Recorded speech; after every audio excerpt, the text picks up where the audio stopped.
Good evening, everybody, and welcome to this week's edition of the Sports Report After Dark. I am your host, Seven. Dan is waiting in the background. We're ready to talk the human side of sports tonight. I want to start off by giving a special thank you to our sponsor, Gunslinger Soap. Gunslinger Soap is handmade soaps and beard products made without all of the junk to pamper your skin. You can go to their website right now, gunslingersoap.com, and sign up to get 15% off of your first order and always free shipping over $30. That's gunslingersoap.com. Definitely check it out. I do also want to welcome those of you listening Saturday night on West Coast Radio. We appreciate your support. Thank you for supporting westcoastradio.info. You can find us on YouTube at youtube.com/at the Sports Report Podcast. We would love to interact with you there or on our Facebook page. As a heads up, this is not a family-friendly show. We swear, we drink, we say inappropriate jokes. We talk about the human side of sports, and that Skip Bayless is one of the lizard people. So if you need to put the kids to bed and come back and check the episode out later, you can definitely do so on our YouTube channel. Bringing in my co-host, my hetero life mate, and the person who should be on the bulletin board in picture form at every school in Falls City, Nebraska, Dan the Dick Warner. Because I'm a fucking local hero? That's why I'm on Yes. the fucking bulletin boards around here. Exactly. All right. Yeah, because local you're a hero. Local hero. Local hero saves cat and tree. Rushes for 1,000 yards. Rushes. I heard we're going to talk about white privilege tonight. So let me just get a big old chug of this beer here. Oh, all right. And for those of you watching live, if you are watching us live and catching us after, don't forget to sound off your thoughts in the comments. We'd love to hear from you. because he and I get sick of talking to each other. Yeah. So big That's pretty topic much for what it tonight. is. I have a question.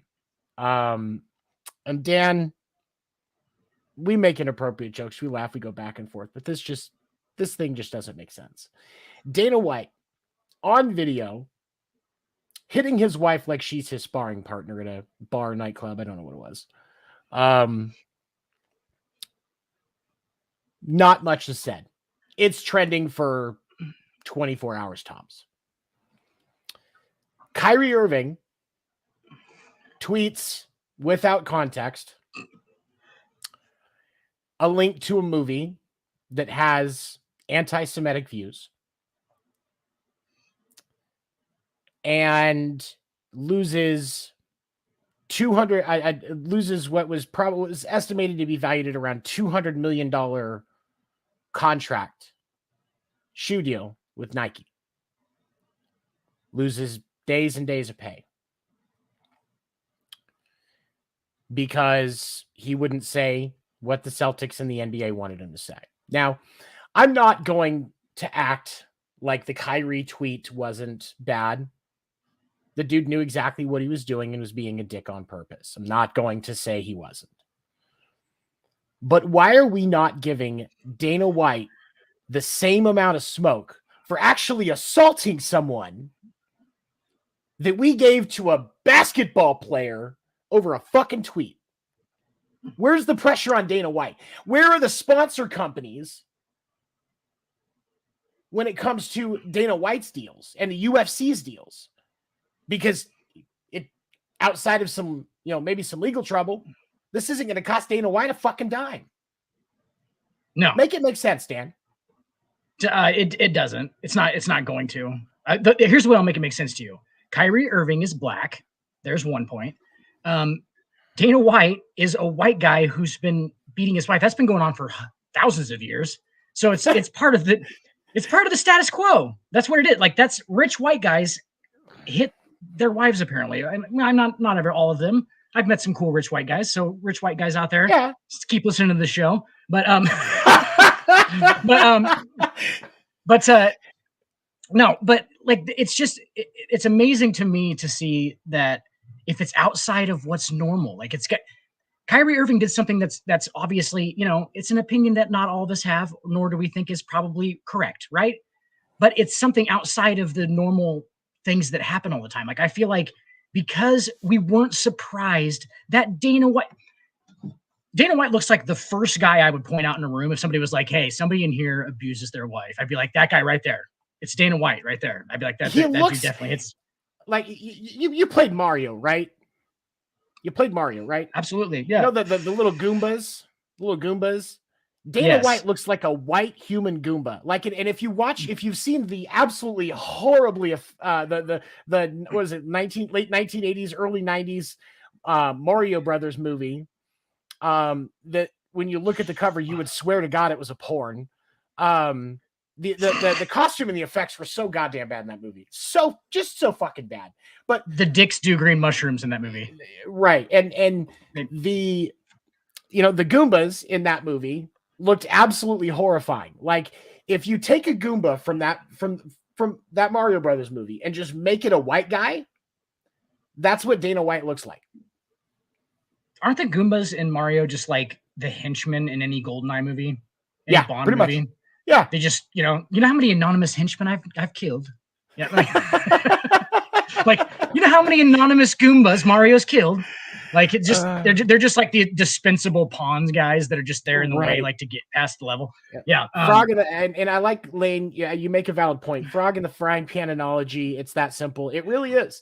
We've what does that become mean? So, like, because when you think about it like this, when you're cooking a frog, obviously the more alive they are, the better quality the meat will be, just like with anything else. So if you drop a frog in a frying pan, it's going to hop out, right? Like, if you get a live frog, drop it on a frying pan, it's warmed up, it's just going to hop its big ass right out. Completely understandable. But if you take a frog and you put it in room temperature water, you turn the heat on low, it's going to get uncomfortable, but it's not really going to recognize that the temperature is changing until it's too late. and then you have this nice, tender frog meat that you can enjoy. Gotcha. You can become so used to the surroundings that it doesn't affect you, and you don't realize until it's too late that it's a fucking problem. Right. So is Kyrie the frog, or is he the frying pan? So is society the frying pan? Or are we the hot water? Kyrie, so here's the thing. Kyrie is the frying pan. We are the frogs. Okay? We become so used to a rich white sports owner, because that's essentially what Dana White is, and he actually owns UFC, so that makes it even better. Or even bigger. Sorry, not better. Even bigger. Dana White owns an entire sports, not just franchise, but organization. A whole sport, essentially. An entire mixed martial arts. Well, no, because there are lesser from leagues. in the media. As far as money goes, he does. Yep. He owns MMA, right? Yeah, and so the only thing that matters to me, that thing. Yeah, pretty much. And you've got a guy that has no problems being shy about the fact that he has no intention of paying his fighters better and giving them an actual decent cut of the show. It's his insistence on not paying fighters better is one of the reasons why Jake Paul has a fucking leg to stand on. And what you're going to see is eventually Jake Paul. And by the way, I have a prediction on Jake Paul. Did you see that he signed that MMA contract? I did, yeah. So you're going to get Jake Paul into a smaller production, bringing in more numbers or UFC-esque numbers, because where Jake Paul goes, viewership goes. It's just a fucking fact. Right. So especially if he develops a consistency in the ring and he's winning actual fights, Dana White's not going to have a choice but to give him a shot in the UFC. Right. And I mean, after he swore up and down. Oh, I mean, yeah, muscular wise, he's fucking great. And he's a beautiful man. What's even funnier is with this, other organized MMA group, Dana White was always saying he should be, tested. Well, guess what? This is an actual organized fight. Gaming Commission's going to make sure everybody's tested. That's the rules. Maybe. But I bet your sweet ass Dana White wouldn't take one of those tests. No. Dana White's like the worst part of like older white guy American society. He's like the rich, just entitled. Like I've seen interviews with the guy, and you can just tell. Like he interviews really well and shit, and it seems like he comes off as like kind of likable. And then, but you can just tell, like when he gets off the camera, he's like, fucking stupid ass interviews with Fox, like, and then just like kicks back and like kills a kitten or something. Like that's what I feel like. He just like takes a kitten and just like fucking Fox and just cracks its neck. Oh, and then shit. And then they snap beers together like Steve Austin, drink over a pool table while they talk about hitting women. That's what I feel like Dana White's doing in his free time. It's probably not that far off either. I mean, he hasn't really given us a reason to expect anything else. But you got Paul, a guy that real quick. Go ahead. Jake Paul, real quick. Actually, a good athlete. Him and his brother. Yeah. Are like people thought they were jokes at first. Jake Paul ain't no motherfucking joke, dude. And here's the thing. I get why people have thought that. I'm not even going to argue it. I thought it at first. I still have a hard time taking him seriously because he's a fucking YouTube star. I'll admit it. But the truth of the matter is, when you look at him physique-wise, he's in fantastic fucking shape. He does look pretty decent in the ring. I'm not saying he is as good as some of the greats in pro boxing today, but he holds his own. And I'm not going to call him a YouTube star to his face. He's undefeated in his organized fights. His podcast that he actually does, I believe it's called Impulsive. I think it's him and his brother. Not a bad. I mean, I'm not a religious watcher, but if I come across clips, I sit and watch it. Yeah, I saw him with the two rapper dudes, the younger guys. They're like twins. What are those guys' names? You know what I'm talking about? They're like they got dreads and they have all the gold grills and everything. You know what I'm talking about? I know you're talking about. I can't remember their name off the top of my head, but I think they're twins and they're just all tatted up and they have the gold grills and everything. He literally on his fucking podcast just like tests their grills with a gold tester. He's like, "Can I test them?" He's like, "Those are real, right?" And they're like, "Oh yeah, they're real." And they actually take them out and they all fucking are all real. And it's like, whoa, It's such an invasive thing to do, though, for real. Like, just start testing. I mean, Somebody's like, jewelry, be like, hey, do you wear real jewelry? Like, that's not real, is it? Just start testing it. Like, that's it's fucking content. crazy. It gives them Absolutely. credibility. I mean, It does, yeah. Maybe they it planned gives it. them. I would assume they were like, hey, put the real grill in, because I can't. Because here's the thing. I would expect you get to a certain point with that kind of money. Yeah, they probably have a real one, but you can't convince me that those guys walk around with the real one in all the time. You can't. Dude, you can't. They do, though, because they're actual veneers. Like, that's what they talk about on there. They're actual, like, they're real, and they actually have to test their teeth, like, while they're in their mouth, because they have veneers on. They're like actual. They're their teeth, essentially. Attached? Yeah, dude. They file them down like you would a veneer, like an actual veneer normal tooth. They file them down and then put the cap over top of it, and they put that stuff in the back of it that like fills in the tooth. You know what I'm talking about? Okay. And so yeah, they actually like have those. It's like a denture basically, like, but it's made out of gold. How nuts is that? Interesting. That's interesting.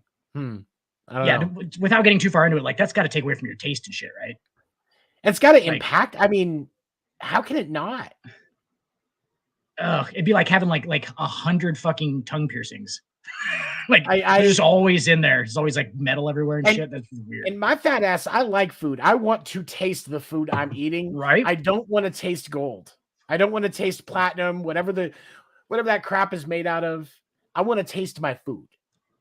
Sometimes I enjoy that little piece of barbecued pork that's stuck back there for a second. You know what I'm saying? Like, I can feel it, and I enjoy to get that out of there sometimes. And it's just as good 10 minutes later. But you're not feeling any of that shit. No. There's nothing. It's just like, yeah, I mean, I bet they clean up nice. I mean, but you don't have to get your teeth clean. Yeah, we're getting far too far into this. No, there's just so much to unwrap with that. It's so fucking weird. But I mean, you know what? Yeah. To each their own. It's not my fucking mouth. Right. And dude, these guys have tats fucking everywhere, all over their faces, like underneath their eyes. Like, that shit's crazy. Like you said, like, I'm cool with it. That's what you want to do, bro. I like it. Like, but like, and how I don't get the allure of face tattoos, because and for me it comes down to, at any point, even whether you're a celebrity or you're the most basic person, you could be in a situation where the only job you can get is something where having face tattoos makes you a problem. And that can potentially put yourself, your family, the people that you're supposed to be helping and supporting at risk. So I respect people that do it, because I know it's a lot of pain to go through a lot. It takes dedication to make that choice, but it's not something I could ever do, because it's such a bad idea to me. I 100% agree with you on this front. If you're a normal person who isn't Post Malone, don't get a fucking tattoo on your fucking face. Like, but the kicker is, if you're not a really talented musician who's going to do that profession for the rest of your life, and it's almost like a status thing. You know what I'm saying? Like, someone like Post Malone did that as like a status thing. He was like, I know I'm gonna be fucking big, dude. It don't matter what the fuck I have. He has like a fucking piece of pizza on his face or something. Yeah. Something ridiculous. And like, it's a status thing. Like, it's literally like, hey, I am never going to have to do anything else than what the fuck I want to do for the rest of my life. And that is if you can actually say that, if you have fuck you money and fuck you talent, and you can say, like, hey, I'm going to get a fucking, it is like, I'm going to get a fucking face tattoo. If I ever have fuck you money and fuck you talent, well, I mean, I have fuck you talent, let's be honest, but like, if I ever have fuck you money, yeah, but if I ever have, like, yeah, I'm going to get fucking face tat, bro. It's probably going to be like your initials. Just TG right there, just like in a good cursive. Just get the number 7. Just get like a nice script. Yes, the 7. Yeah, that wouldn't be non-generic at all. No, I mean, nobody's got a tattoo of a 7 anywhere, do they? There's no actual like number 7 tattoos or 13s. It's up there with probably with 1-3. He asked for a 13, but they drew a 31. Okay, so back on topic. Yeah, sorry. Yeah, but this is a man. You know, Dana White is responsible for an entire sports organization, and I looked up the biggest sponsors for the UFC because I was curious. I was hoping to see Nike there just so I could just have that to pop off on, but Nike's not on the list that I found. But what I found was DraftKings, ESPN, Harley Davidson, Love Hemp at the CBD company, Modelo, Monster Energy. Yeah, because when I think of Monster Energy drink, Kyle, that just screams somebody that hits their wife. So maybe this is starting to make sense. Yeah, like right before Dana White kills that kitten, he chugs a fucking Monster. Like he chugs like a triple. It's called like a triple X blackout. It's like a triple X blackout lightning fucking Monster. Like it's got like 900 milligrams of caffeine in it, and he just like fucking slams it on his head and breaks the cat's neck. There's like one small difference between that and cocaine, and he just chugs it. Just kills it. Yeah, just basically. And the truth of the matter is, cocaine would probably do less damage to his body at this point. Right? Yes. Like, why don't you just, Dana White? Why don't you just go outside and get underneath the hood of your car and extract some of that motor oil and put that in the fucking bottle, and then chug that, because that's about the equivalent of what you're fucking doing. And it better be old motor oil, older motor oil, like some stuff that's got some fucking nitrous in it. Like just some stuff that's been ran through shit. Like just freebase nitrous. Just go get Paul Walker's last can and just huff it. I mean, and then take your fucking bug spray that you got in your house and just coat your radiator with it, and then run your car at like 7,000 RPMs and heat that shit up and make it into a good like paste, and then just scrape it off there and then fucking take a big old rail of it. It's called GAC. That's a real thing. That's a real thing? That's a real thing. There was dudes doing that for a while. Yeah. Wait, bug spray. What? Bro, there's some crazy stories up here in Nebraska, man. We live up here. Wait, you rednecks do the dumbest shit when you get bored. How did this become a thing? I have no idea. I actually saw a dude do some of it. Like I didn't see him like do the whole process thing. Like he said that's what it was. This was like 10 years ago. But like, yeah, he said it was GAC.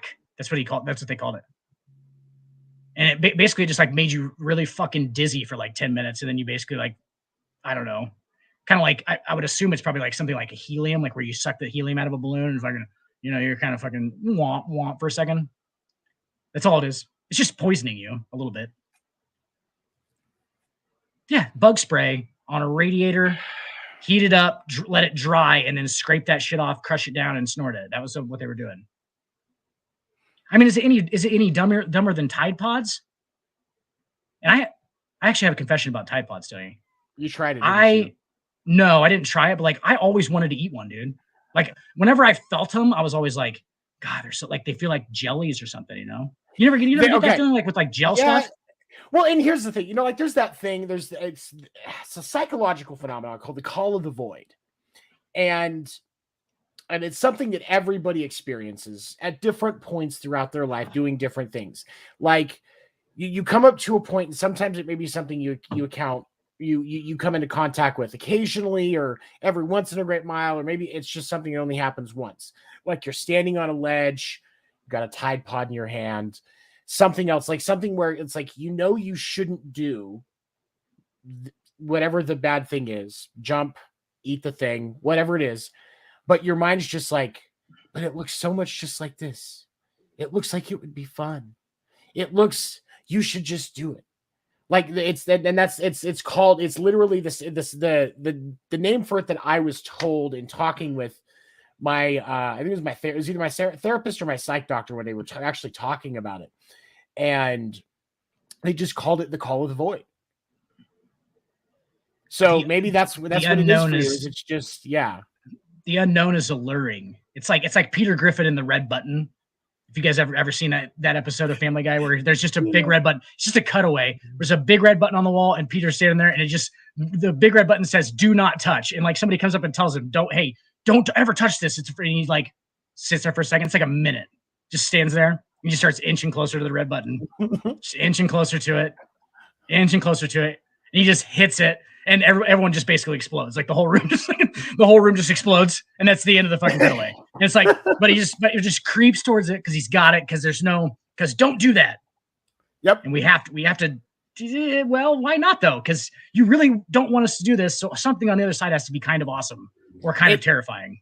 Right. And that's the thing is the human mind is such an interesting thing when it comes to stuff like this, because your mind is just creating scenarios. And for those of you that don't know, if you're somebody that's considered neurotypical, you don't have mental health conditions, and you experience a call to the void, that is a brief snapshot, a very brief snapshot of what it's like for somebody that has mental health issues, especially with depression, suicide, anxiety, at what it's like. Because for those of us that have those issues, there are different just random things that just race through our mind at any given point, and medicine and different things can help reduce the frequency of those things, but it's not something that we can control. So imagine having to experience that every second of every day your entire life, and you'll start to understand why people that have mental health conditions struggle. Dude, I remember something on this exact same topic that I wanted to talk to you about. I heard a statistic the other day, and I think it's pretty accurate as far as like from where I got it from. 70 or okay, so it's 38% of adults don't have inner monologue. I'm going to say that again. 38% of adults don't have an inner monologue. They do not. Yeah. So like anybody out there who talks to themselves all day long, like has a voice inside their head, which is a lot, obviously 72% of people do. Okay. So you're looking at almost 3/4. But what the fuck, dude? I thought that was everybody. Like I thought everybody had that. I'll add on to that one step further. Those of us that do have an inner monologue, some of us see it with words, or some of us it is just words, and some of us actually it becomes almost like a visualization thing where mentally you can see it. I thought it was just a visualization. I get there's visual, some people audio, where the whole 9 yards. Like there are some people where it's literally just the word. There's no visual component. That's interesting. Yeah, I thought that was interesting as well when I learned that. I thought that was pretty cool. It's almost like they're reading, like they're almost like reading a narration of their own life, kind of. Like pretty much, yeah. It's their thoughts appear. It's more of a narration that they're reading mentally than seeing anything visually. But like you and I, it's a lot of pictures, and it's almost like the voices are talking, but it's an internal thing, and there's not like actual voices unless we don't take our meds. But you know that Christmas song, "Do You Hear What I Hear?" Do you? Yeah. Do you? Do you? But like it's it's different for different people, and I don't know what the breakup of it is out of that 70%, 72%. How many are visual? Or I guess because if it's 38% don't have that inner monologue, it would be 62%. So I don't know what the breakup is out of that 62% where it's words and not pictures, but it's there's a difference. I feel like ours, Tony, is like, what was that Galifianakis and fucking Keaton movie where Birdman, where they're coming in often in stage, like, so like half of it happens like as the actors are off of stage from this play, and then they just are randomly just like walking down the hallways, and they'll get back into the play, and then the play starts again. That's what it's like in my mind. Like it's like my normal life is like the outside, and then like there's like different play sets that I walk into, and there's like I go off on a tangent for a second. So it's all like a visual. That's an interesting way to describe it. I could that's an issue. I don't know that mine goes exactly like that, but I also can't say I can also say it's not wrong. Right. So it's like I feel like I'm kind of in a production sometimes. Like sometimes I'm in a production, but it's just but then like there's reality points in my life. I obviously I am conscious of reality, but there's a lot of like play space. Like it's all just like it's almost like a production. Does that make sense? So do you ever, weird question, do you ever, when you're doing something, whether it be like cooking, cleaning, or just doing something where all of a sudden it's like you're narrating it and doing something for like a YouTube video or a TikTok clip or something like that? Does that ever run through your head where you're doing it like that? Yes. Okay, and it's not a specific one. Yeah, I would say it's not like for me, it's not like a specific like YouTube or anything, but it is somehow like exactly what I'm saying, like a production. Like I'm doing it for like it's almost us realizing that we're doing it to play on somebody else's stage. Like we're doing this action almost to be a part of somebody else's story. Does that make sense? So like we actually start to feel like we are part of that story, and that's where I think that sense comes from. Maybe I don't know. I'm not a psychologist, but Yeah, like that would be my guess, maybe.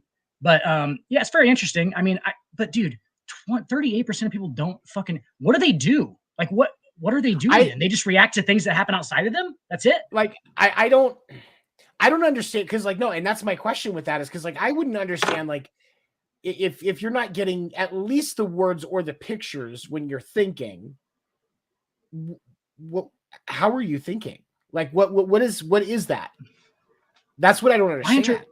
yeah, my interpretation of it is that basically these people are just reacting to physical outside things.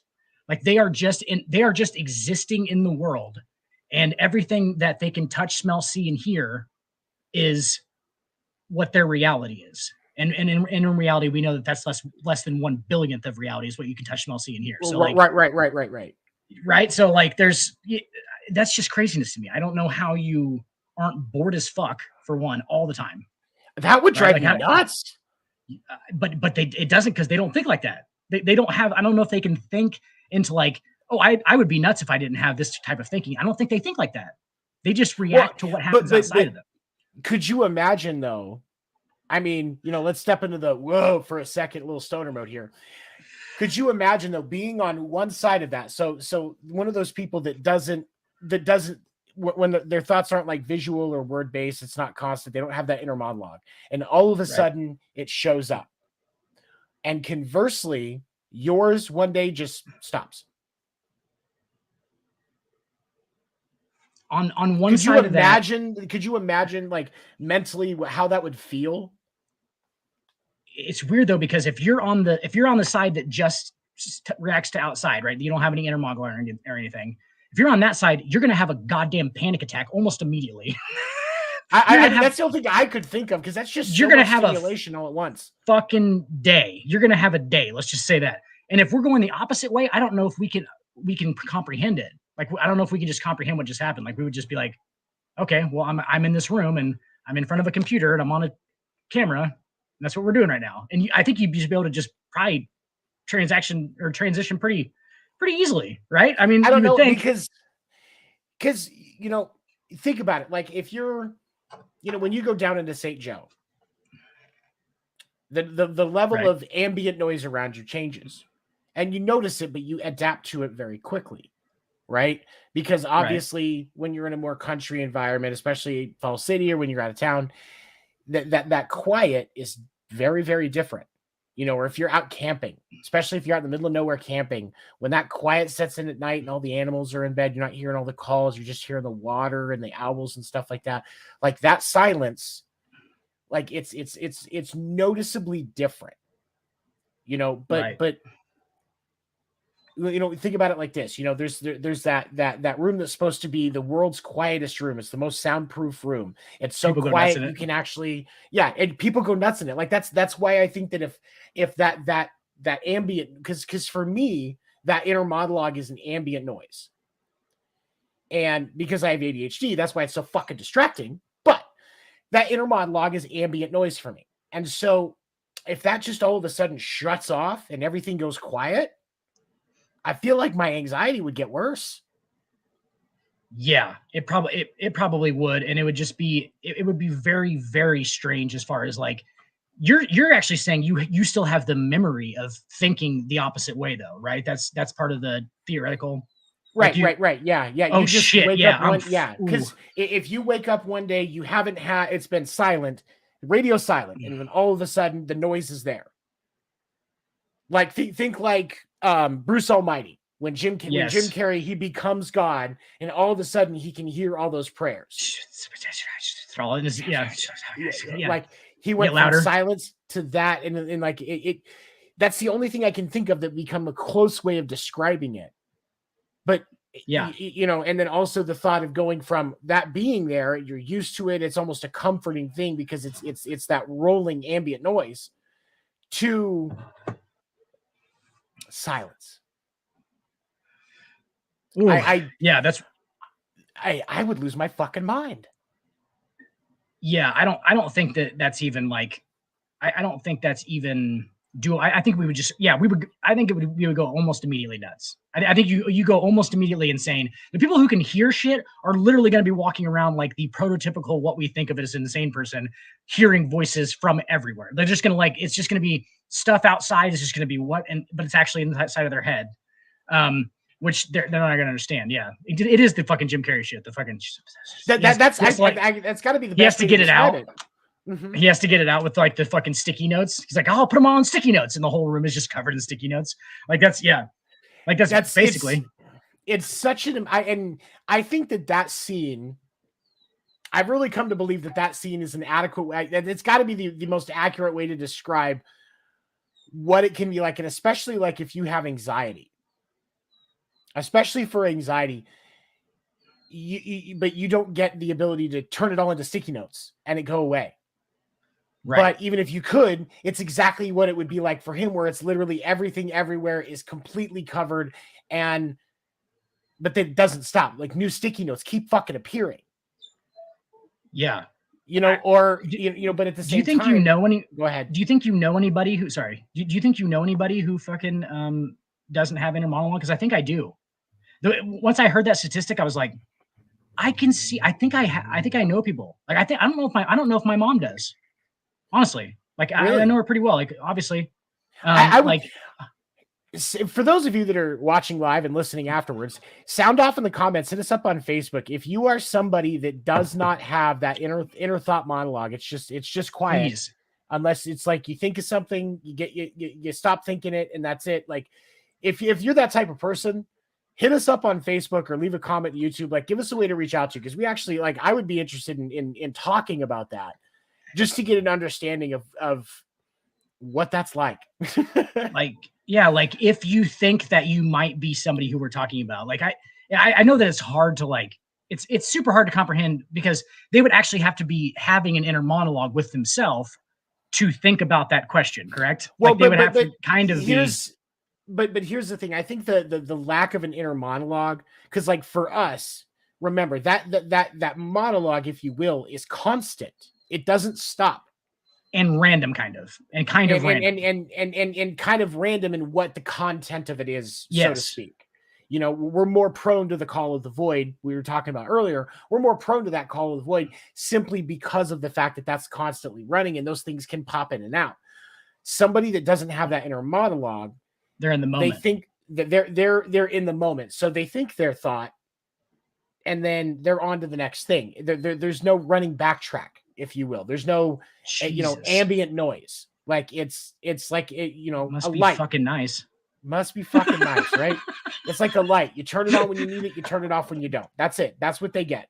Whereas that light doesn't. It's not just that light is always on. Sometimes it gets so goddamn bright that you can't see a goddamn thing. And you feel like you're standing on the sun. And other times, it's just flashing a bunch of different colors and nothing makes sense, and you can't do anything about it. Yeah, absolutely. And sometimes you have fun with it. It's fun for a while. Yeah. It's fun for a while, but it can get taxing. Very. It gets taxing. Yeah, it gets taxing. And like I'm not saying that we have it harder than anybody who doesn't, but at the same time, it's like that seems like that would be a much more, at least concentrated life. Like you would have a much more focused life. Does that make sense? Like you would have a much more very focused on your goals, very focused on what you're doing within your life, instead of just having randomness thrown at you on a regular basis. It seems like all the rich people in the world might not have inner monologues, because they were just like, yeah, I can get this done, and that's what we're going to concentrate on now.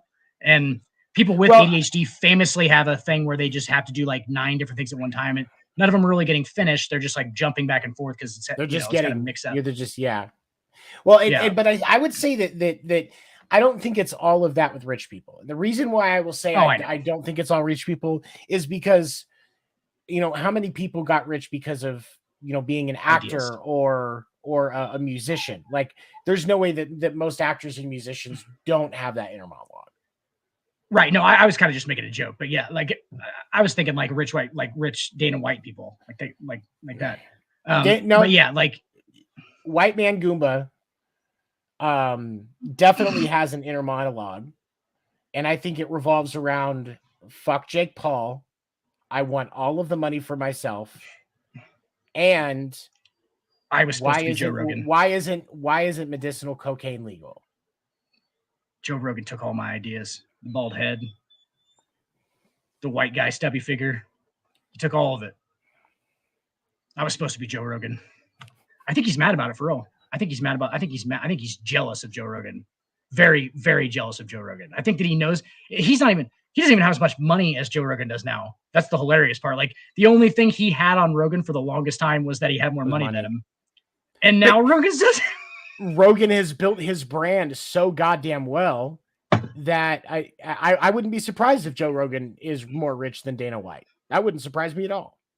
The reason I love Joe Rogan so much is because he literally is like the epitome of I think he's a genuinely good dude.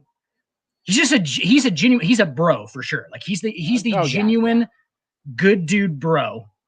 Like, and he made it. And that's why everybody likes him. You know what I'm saying? Like, there's no, like, you just know those good people and you're like, yeah, he's like a good dude. A good fella. He's a good fella. Well, but I think one of the things that makes Joe Rogan a good person to watch is because when he interviews people, he just asks questions. Like he goes. It almost seems like, and I think that it's similar but different to Stern in a way. Stern has more of an action plan with the way that he approaches interviews, but he approaches it also with a genuine curiosity. The difference is that a lot of the time Stern is interviewing musicians, and he's been around the industry so long that he knows so goddamn much that he's not as curious. But Rogan is just, I think, in his nature, a legitimately curious guy. And I think that's one of the things that makes him a great interviewer, is because he will just ask whatever question comes to mind. Yeah, he had Joe Rogan Questions Everything. That was his show for a while. That didn't do anything because I don't think nobody watches fucking Nat Geo. So, right. Well, I think it was on Discovery or something like that. But yeah, he genuinely listens. He genuinely listens to their answers, and he's interested. He also has an advantage in the fact that he gets to interview like the utmost talented, the utmost knowledgeable in their fields. You know what I'm saying? Like, he gets like the cream of the crop. He picks who he fucking interviews at this point. All of them are like top of the line. Like, they work for the fucking Defense Department if they're in politics. They're, you know, like, there's just huge figures. Like, people, like, everybody wants to go on Rogan. I can't wait until, Pat McAfee's going on Rogan for sure. He's gonna be on Rogan at some point. It's at some point. Those two, that's gonna be such a good interview. Those two together live. That's one show I will watch live. It's weird because I feel like they're gonna clash together because they're almost like the same. They're almost like the same type of persons. I mean, like, they're like the same kind of thing. I think it's going to be more like you and I. And honestly, and I think because you and I have a lot of similarities, like, obviously your sense of humor is a bit darker than mine. But for the most part, like, when it comes to our approach of things, like, we generally are very similar. But the reason why we work well together is because of the similarities, and we have the ability to more naturally go back and forth. Like, how many times have we been doing a show and we look up and we're like, holy shit, it's been 2 hours and we didn't even realize it. We've done 2 hours without taking a break. Well, it's 43 minutes in right now, and I haven't looked at I didn't look at the little clock in the corner there. Exactly. Like, that's the thing, that, like, that's what I'm talking about. And I think, and that's what I would think, that's what I think that episode would be like. But also, like, I'm hoping that we see an Eagles Chiefs Super Bowl, because that New Heights episode before, right? Like, because Jason Kelce and Travis Kelce, they work so fucking well together. Like, that's such a good podcast. They've been doing it for a while. I mean, they've been doing it for a while. They got to grow up doing that shit. They had a fucking head start like a motherfucker. Like, doing it with your brother, like, that would be like, oh, that's easy as fuck, right? I mean, you would think, like, most of the time. Yeah, in theory, that makes sense. And so that's why, for me, it's like, when I think about McAfee and Rogan, I think about, because of the fact that their styles, because of how alike they are in their approach to things, because McAfee's also that, like, I think he's more of a bro than Rogan is. The epitome of a bro. Obviously. McAfee's the epitome of a bro, but that good guy edge that he has to it's not like the bad kind of good guy. It's like he's like the kind of Stifler that your mom, once they got to really know him, would still actually like. You know what I mean? He's Stifler from American Wedding, not from the first 3 movies. From American Wedding, where he actually turns out to be a good guy. You know what I'm saying? Like that's and then like Stifler becomes lovable at the end of the series. Oh come on, Stifler was lovable the whole time. He is lovable the whole time, but like he actually becomes like you question whether he's a good person for the first 3 movies, because you're like, Jesus fuck, like he pisses, you know, like there's all this, he's just madness. He's definitely the anti-hero. He's like Zach Morris from fucking Saved by the Bell for the first 3 movies, just a complete piece of shit. Zach Morris without a filter, absolutely, without an after-school special filter, absolutely, I'd give you that one. Dude, Zach Morris, like there's that Amazon show, Zach Morris is Trash. It is the fucking most hilarious show ever, because he really was. I didn't realize that the whole time, that he was like the biggest piece of shit of all. Like there's just a dude narrating, he's just like, yeah, and then Zach does this, and it's like the most ridiculous. It's like the most ridiculous shit. It's like, but that's the thing though, is like that's one of the things that's legitimately great about that show, is you just like, you remember in that How I Met Your Mother episode where they're talking about how when somebody points something out about your partner, you can't unsee it, right? And you know, there's that glass break, right, moment where the veil comes off, the you know, whatever. I think it's the same thing. You're just like, yeah. Oh yes, there's no unseeing that. There's no unseeing it. There's no unseeing that. I just watched the other day. You always talk about fucking Letterkenny, and I still haven't watched it. The whole thing, the whole show. I know, good. Dude. I've been watching clips of it though. This thing, like, so I'm getting my feet wet in it, and like I laugh fucking so hard at every single one. Like the dick one was like one of the first ones I saw, like, where the Dick family, and like I was like, this is so fucking ridiculous, dude. Like, and their attitudes is so awesome. Like, Canadian humor is fucking hilarious to me. I don't know why it's so fucking funny. You've watched Trailer Park Boys, right? Trailer Park Boys. I love Trailer Park Boys, dude. I don't know why. It's so like so Noah Dick. Yeah, that's J-Rock from that's the guy that plays Noah Dick, plays J-Rock in Trailer Park Boys. Yes, I did notice that. Yeah, with the beard and shit. He's got and it's and what's really funny is how well they portray the Mennonites in Letterkenny, but it's so consistently because they're you know, it's one of those things where you think about it, because they're so innocent and sheltered that they say things that we think are inappropriate that doesn't mean anything to them. And that thing plays and it's so consistent with the Dick family throughout the entire series, but it's not overdone. Right. It's not overdone. It's actually it's done so perfectly. They call back shit in later episodes, and you know, because so and they have a great approach to not making it feel so fucking repetitive. And it's still just so fucking funny. I see what you're saying. Though, with like they don't understand that they're making jokes the whole time, and they're almost laughing. They're almost laughing, but they know that they're being serious. So it's almost like they don't understand what's going on, and neither one of them do eventually. I love that shit, dude. It's so well written. It's so well written. It is so well written, and Jared Kiso and Jacob Tierney, the guys that write and direct Letterkenny. Jared Kiso is the one that plays Wayne in the show, and they do so much work in making sure that show, the rhythm is so good. I've seen interviews with the cast where they'll get on to like different podcasts and stuff like that, and they'll talk about it. And because it's a comedy, one of the most common questions that they ask people is, you know, how much do you get to improv? And all of them say the same thing: we don't have to, because it's already, when we get to shoot, it's so goddamn good. We get a little bit of leeway, but we don't have to. And that speaks to the talent of Jared Kiso and Jacob Tierney, and just how fucking good they are. Yeah. Do you know who else you hear that about, where you don't go off script and it's fucking unbelievable? Like, it's written that way, is the fucking Coen brothers. The Coen brothers. Oh, like, they're so good. They're so good.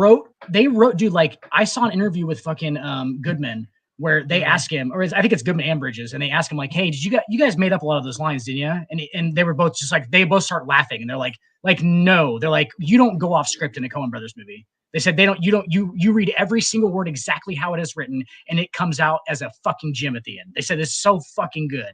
Like it's written like that. It's written like that, like to the word, all that shit. Mark it a fucking 0 with the gun and everything is fucking what they wrote, dude. They visualized that before it happened. Like that shit is unbelievable. Like show me fucking Chavez. The mind that it takes to be that creative. And it's not just that you're that creative, it's that you get it right as you're creating the product so that when it goes to shoot, you're not fucking with lines. You're shooting what's there because it's what's going to be the best piece. And it gives, I think that I would have to say, I would estimate, just from my little bit being around acting and comedy and stuff like that, that it probably takes a load off of the actor because they're not thinking about how can this be better. They're thinking about how they can make the character better and how, because like, especially in comedy, the physicality of a character can be one of the selling points. Like in Letterkenny, Rolled, he's one of the skids. And they're the ones that are like drug addicts and stuff like that in the show. And Rolled has a very physical presence, not like overbearing, but like very moving, because he's a rehabilitated tweaker. Because in the early part of the show, the skids are meth heads. And so there's some of that physicality in those characters that carries over even after they get sober and just are cokeheads. Right. Just do cocaine periodically, like normal humans. It's more than periodically. It's a daily thing now. I think I have a problem. Like Bobby, there's a scene in not this most recent season that just came out the day after Christmas, but the previous one where they're like making fun of TikTok. And so they make videos where they're funny ways that they're doing. The skids make videos where they're doing funny ways of doing cocaine. And it's like, there's like a huge rail on the monkey bars and they're just going along doing the whole goddamn thing, going down a slide where the rail is on the side of the sled and they're trying to do it the whole time. Like stuff that would make Bobby Brown go, hey, y'all need to chill. Chill out, man. I'm fucking really high, bro. Chill out. Whitney, get the fucking crack. But you want to smoke some crack? Yeah. Go get the fucking crack. No. But you know it reminds me of? It reminds me of like a fucking Canadian version of Always Sunny, kind of. It's like Always Sunny. There's definitely some Always Sunny vibes in that, yeah. Like just how they put it together, and like Charlie Day has physical comedy like a motherfucker all the time for some weird reason. Especially like in Always Sunny, he's always like creeping up, and he's always like very like he's always like the dude who crawls around in the fucking. He does the Charlie work. It's just all the janitorial shit that nobody else wants to do. It's always like cleaning out fucking. He's like, one day he comes up from the sewer. He's like, they're like, what are you doing down there? Why do you smell like cheese? He's like, I was just checking the cheese in the rat traps. And they were like, you were eating the cheese out of the rat traps, weren't you? He's like, yeah, well, I had to make sure it was still good so the rats would eat it. it's like, what the fuck is the Charlie work? Like, the Charlie work. I had to make sure it was good. But okay, all right, back on topic. So like my frustration with Dana White, in this whole situation is it's more of a frustration with cancel culture as a whole. And by that I mean the lack of consistency for the cancel culture people is so goddamn frustrating. Like, they're supposed to be trying to cancel all of these bad things like racism and sexism and bigotry and hate and all of these different things. How about domestic violence?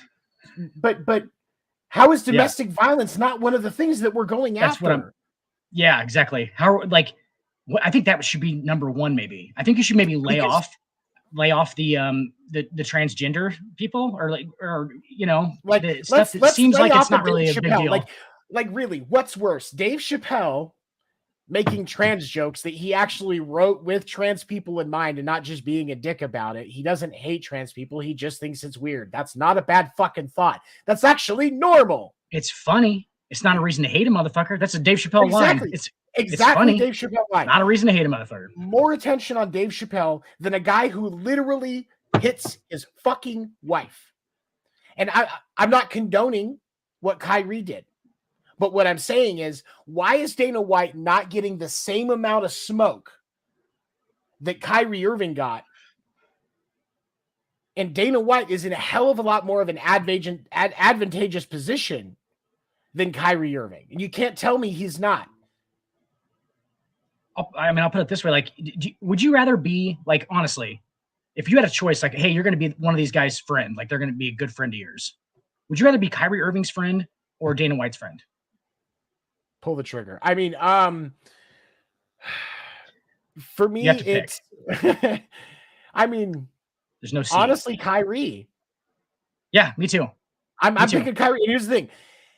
I don't think he's a bad guy. I think that he's very misguided, and I don't think he's a bad dude though. You know what I'm saying? Like, I don't think he's a bad person. I think he's just fucking kind of. I think he's very like he doesn't really know what he's doing. He got famous really fast. He's really young. He has no idea. Again, we talked about this. Kyrie Irving sees basketball like we see a regular 9-to-5 job. Yes, like it pays the bills, but it's not what I want to be doing. And I'm not. But your 9-to-5 makes you. Your 9-to-5 makes you $20 million a year. That's the only kicker. You know what I'm saying? Like your 9-to-5 that you don't really want to do, you kind of have to do, right? He has no fucking choice. He has no choice in the matter. What else? He has to do it. Exactly. What else? Like you can do it. God Shamgod did it. Remember, God Shamgod stepped away from basketball, and I'm just bringing up God Shamgod's name. Dude, that guy was fucking talented as a motherfucker, dude. He was good. Just stepped away. Nobody remembers God Shamgod. Doesn't make $20 million a year. I can't imagine what God Shamgod is doing today. I would love to have him on the show. God, if you're out there. That's God.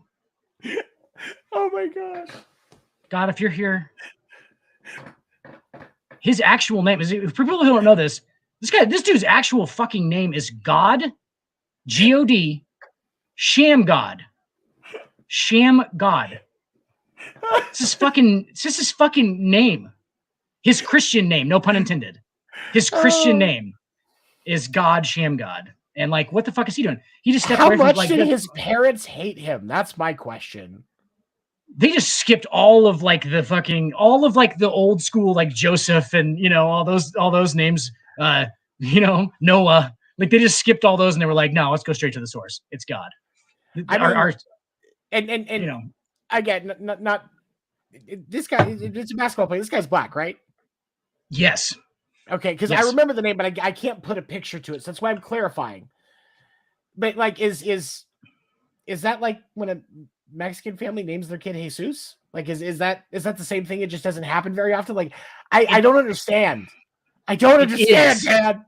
It is very similar to the Jesus thing because they basically just don't feel like it's like sacrilegious to like name your kids after gods. Like where whatever religion they are, where they come from. I think it is African religion because like Prince of Mukamara played at Nebraska, played for the Giants for a while, good corner in the NFL. Prince had fucking like 7 brothers and sisters, and they were all like very like deity-wise names. I work with a guy where his first name is literally Sir Anthony, Sir Space Anthony. Yes, though. I mean, because they don't think it's like weird. You know what I'm saying? Like they don't think it's weird, and it's like, but God's a whole different thing though, because like they'll just go like with Prince and like King. I think he has a sister King. He has a sister named Princess, I believe, and like they just go straight to the source. That girl's named Princess. Like, yeah, it's. And God though would be going all the way to the fucking end of the line, right? I mean, can't really go any higher than that name. I mean, it was just like if an ancient Greek, somebody from ancient Greek was like, that kid's name is Zeus. You named your dog Zeus? What? Yes. Okay, exactly. All right. I'm back. I got it. Right. I got it. And yeah, God, but his last name was Shamgod, which is the craziest thing. Like, so let's take weird last name. Let's take the to some spiritual significance of the word God off the table for a second. It's just a word for a second. But now we've got but we've got a guy that says God Shamgod.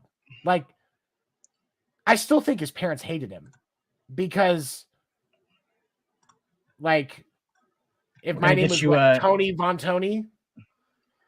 Tony Von Tony. That's not as bad. Not even close to as bad. Like, It's still, it would be like but, you're. hold on. It would be Well, no, like Satan McSatan. but like Satan. I'm taking the emotional significance for people of the word God off the table. It's just a regular word. It's just a regular name. Let's make it. It's a regular name. God is a regular name. The name God, Right. Sham God, still sounds fucking stupid. It does. It does. It's not like within the, like objectively. Here. We'll get you there you go. God, look at he signs it. I've never seen his signature before, but that shit is crazy. What? Good player too. Good player too. I have like yeah, dude. I have like 6 of his rookie cards. Played for the Wizards. Imagine that. He's a god playing for the Wizards.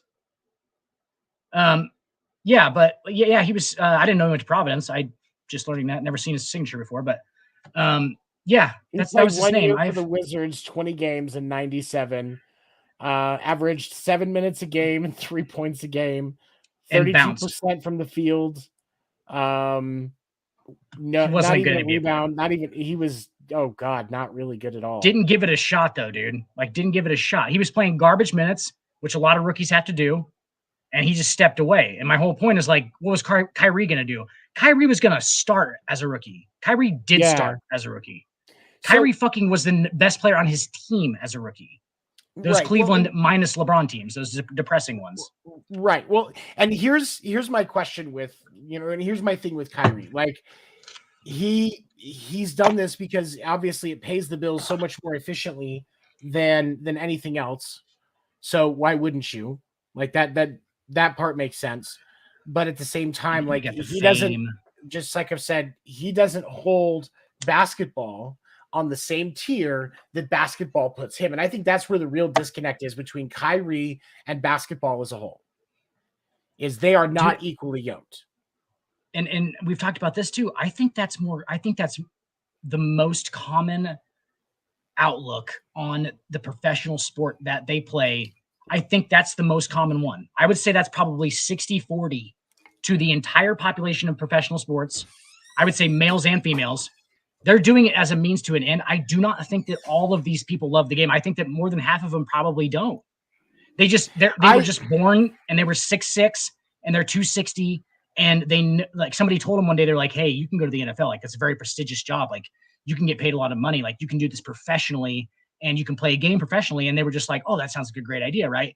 And like, because they were just so good at it, because you have to be so good at your fucking sport to be a professional at it. You have to be so good. He's clearly a natural talent.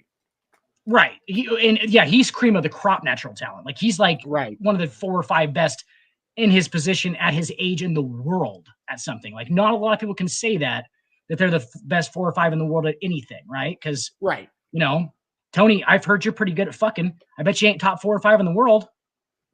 Well, I don't know. I'd like to try. I mean, I don't know. Look, where is that competition? I'm sick of getting fucked my life. I'd like to be in the competition to fuck for a trophy at some point. Next on After Dark, we get Martha's opinion on this subject. We're gonna add a third screen in here. Just walked in. She'd be like this. So like this. But anyway, but for me, it's like like what you're talking about. Yes, I would rather hang out with Kyrie, because Kyrie, like, he seems like he's off the court. He's a guy. He's probably that guy that sits there that when it gets a little weed in him. That's probably why he sent that tweet to begin with. He was probably high, watched that movie, because it's a whole bunch of conspiracy theory bullshit, and was like, "Oh my God, bro." But drunk a little bit when he came down, he was like, "Oh," and they were like, "Rah, rah, rah," and he was just digging his feet in because he's Kyrie Irving and he fucking can. Exactly. He was like, it doesn't excuse the behavior, just explaining it. But when you look at Dana White, this is somebody that clearly doesn't give a fuck about what society expects of people in his position to do. He is at a point where he's rich enough that he just doesn't give a fuck. Tony, and he's white, bro. I'm telling you right now. Like, I know we don't want to get too far into the white privilege thing, but like, he's fucking white, dude. Like, I don't know what else to say this. Like, I would like for there to be a different reason. Like, and I get that that's probably what it is, but I would like to find a different reason, because you can't tell me that being somebody's, committing domestic violence does not at least put you in the same level as somebody who spews anti-Semitic hate. Let's say that this was intended to be real anti-Semitic hate. Violence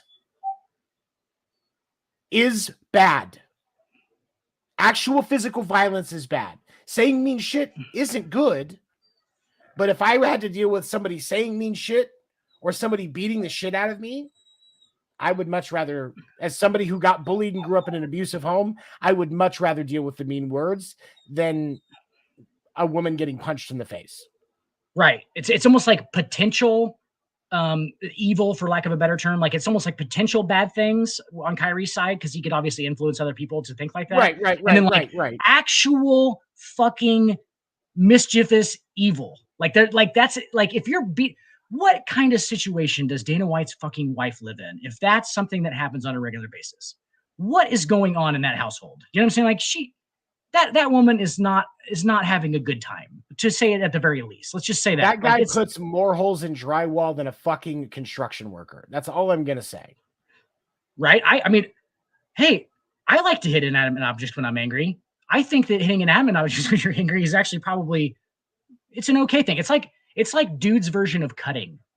Like when women cut themselves, it's a release of anger, and like, you don't think so? No. Because, and here's the thing, and I will say this because for me it is. I can understand why you might think that on the surface level, but I had a few different friends when I was in high school and as adults, to be clear, as adults, that have been dealing with urges to cut, and not all females. There were males involved in this too. And what I will say is this is with cutting, it is more often than not, it is a control thing, because a lot of times these individuals, they feel like they've lost so much control of their life when they're cutting. It is a release for them because they are controlling what's going on in the pain, how much it hurts, how long, where the cut is, all of that. It is probably even down to like the line they're making, probably like even like down to like how straight the line is and everything. That's interesting. I can see that. It's a coping mechanism. It's an unhealthy coping mechanism, but it's a coping mechanism that is related to that stress and anxiety and a complete feeling of lack of control. And that's why one of the therapies that I've seen that was interesting. I wouldn't call it 100% effective, but I saw that it was interesting. Is there was sometimes with lighter cases where they will tell them to wear rubber bands on their wrist, and instead of cutting, snap the rubber band a couple of times. They use that in substance abuse as well. Right. If you have an urge to do something that you got an urge to have a drink, snap yourself. It's just supposed to get you back into the moment. It's cognitive behavioral therapy is what it is at a very right. It's a more, I think it's a more aggressive form of it. Yeah, but it's just trying to bring you back into the moment and shock your mind. Whereas with like, a guy that's hitting drywall, like with what, Dana White loses his mind, hits a bunch of drywall. Okay. Right. That is somebody that is releasing anger, but their mind is justifying it by saying it is an inanimate object versus a face. Right. And a lot of times individuals that are habitual about doing that, they use it as a tool for manipulation against the people around them. See, that's the thing. I absolutely do that. I usually don't do it around other people. I usually do it when I'm on my own. And for me, it's about the pain part. So it's about, it is about the control pain, because my knuckles are absolutely destroyed. Like, obviously you can see, I mean, that thing, you saw the one on my finger just kept like, it's literally about like the pain on my hand And Okay. because I'm hitting stuff so hard that and I'll hit fucking concrete walls and stuff, like swing baseball bats and hit it. Like it's more about like the pain on my hands and stuff. So it's kind of closer to cutting, I would say, for me. Anyway. Okay, That's so I can associate it that way. That makes sense. I can see why you would make that connection with cutting. Then that does make more sense. And good job. I don't like destroying my own stuff. You know, so I don't like destroying my own stuff because I destroy a lot of my own stuff, like doing it. Like I break stuff that I don't want to break, and then after it, I'm like, fuck, broke that shit because I didn't. Right. I wasn't going for that. I was going for I just needed to feel like the control of like in a snapback almost of like pain. Yeah. So maybe you need to wear some fucking rubber bands on your wrist for a while, sir. I've tried. They've put me on that plan. It didn't. I just forget about the rubber band. You just go straight to the. Yeah. It's ADHD. It happens. But like, so I can see why you would think that, but like more often than not, individuals that do that, it is about intimidation and control and expressing your anger, but you justify it by it's not a person's face, so it's not bad. This can be repaired, but in the truth, there's typically, obviously not all cases, but typically there are more narcissistic intent behind the action than how it is for you. Does that make sense? Absolutely. And they're also like it's almost like they're showing the person like, hey, I could do this to your face, right?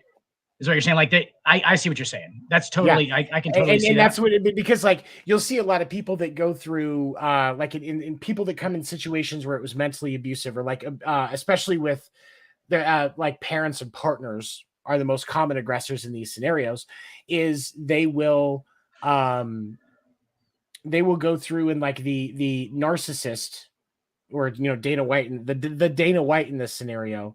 Yeah.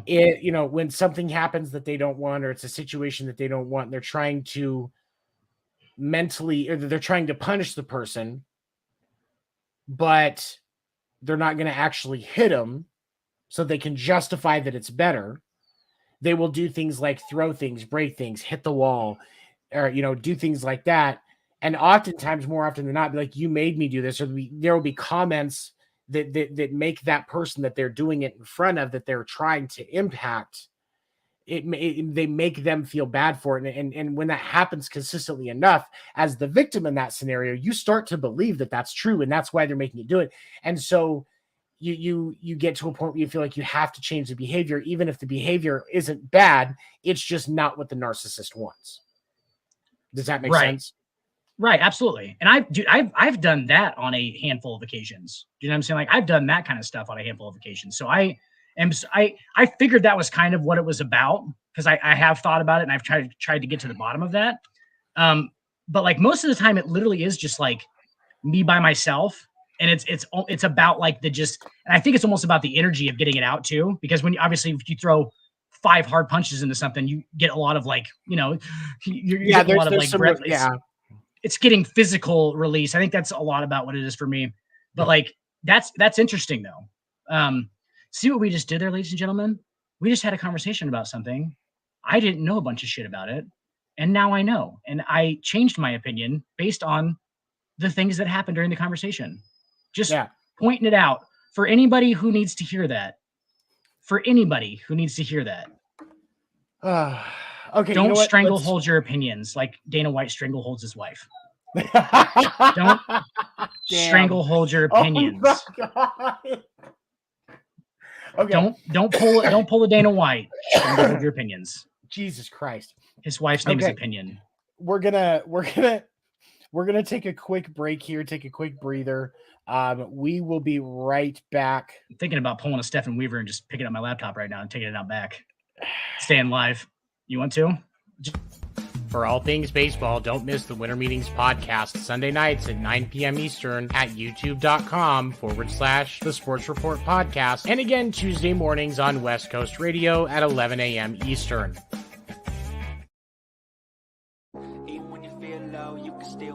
Wrap up your Monday with some laughs. Make sure to join Will, Seven, Dan the Dick Warner, and Josie as they dive into the hottest topics of the week across sports, including baseball, basketball, and the NFL. You can catch the episode live Monday nights at 10 p.m. Eastern on youtube.com/The Sports Report Podcast, or Wednesdays at 11 a.m. Eastern on West Coast Radio. Don't miss the Sports Report Podcast.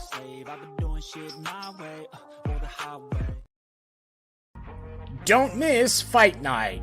Every Tuesday night, Will Morgan and Josie Haney break down the hottest topics of the week across combat sports, including UFC, boxing, WWE, AEW, and more. Past episodes are available on youtube.com/The Sports Report Podcast, and each episode will air again Thursday morning at 11 a.m. Eastern on West Coast Radio. Don't miss Fight Night. Tune in or tap out.